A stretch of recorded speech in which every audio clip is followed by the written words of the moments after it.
dear students, my name is Shaina Gupta and I am working as an assistant professor in RPIIT Medical and Technical Campus. Today, we will go through about the types of letter of credits. There are various types of letter of credits that are prevailing in the trade transactions. In today's video, we will try to classify them by their purpose. The very first type of letter of credit is irrevocable letter of credit. This letter of credit cannot be cancelled or modified without the consent of the beneficiary, that is the seller. This letter of credit reflects absolute liability of the bank, that is the issuer, to the other party. Second type of letter of credit is revocable letter of credit. This type of letter of credit can be cancelled or modified by the bank, that is the issuer, at the customer's instructions without the prior agreement of the beneficiary, that is the seller. The bank will not have any liability to the beneficiary without revocation of the letter of credit. Next is the standby letter of credit. This letter of credit is closer to the bank guarantee and gives more flexible collaboration opportunities to seller and a buyer. The bank will honor the letter of credit when the buyer fails to fulfill payment liabilities to the seller. Then comes confirmed letter of credit.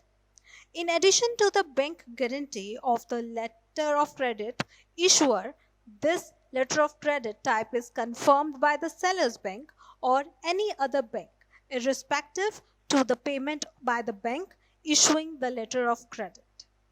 The bank confirming the letter of credit is liable for performing of the obligation.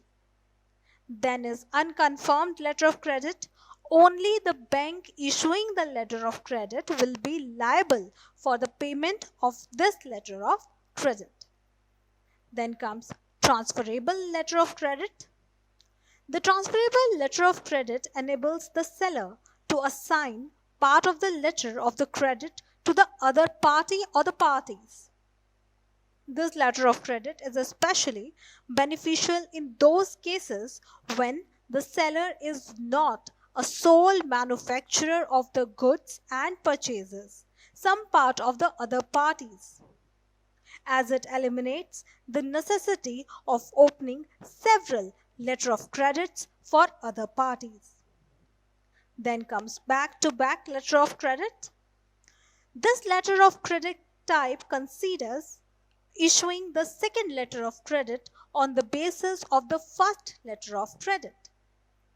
The letter of credit is opened in favor of the intermediary as per the buyer's instruction, and on the basis of this letter of credit and instructions of the intermediary, a new letter of credit is opened in favor of the seller of the goods. Then comes payment at sight letter of credit. According to this letter of credit, payment is made to the seller immediately, that is within minimum frame is 7 days after the required document has been submitted. Then comes deferred payment letter of credit. According to this letter of credit, the payment to the seller is not made when the documents are submitted, but instead at the later period defined in the letter of credit. In most cases, the payment in favor of seller under this letter of credit is made upon the receipts of goods by the buyer. Last but not the least comes the red clause letter of credit. The seller can request an advance for an agreed amount of the letter of credit before shipment of goods and submittal of required documents.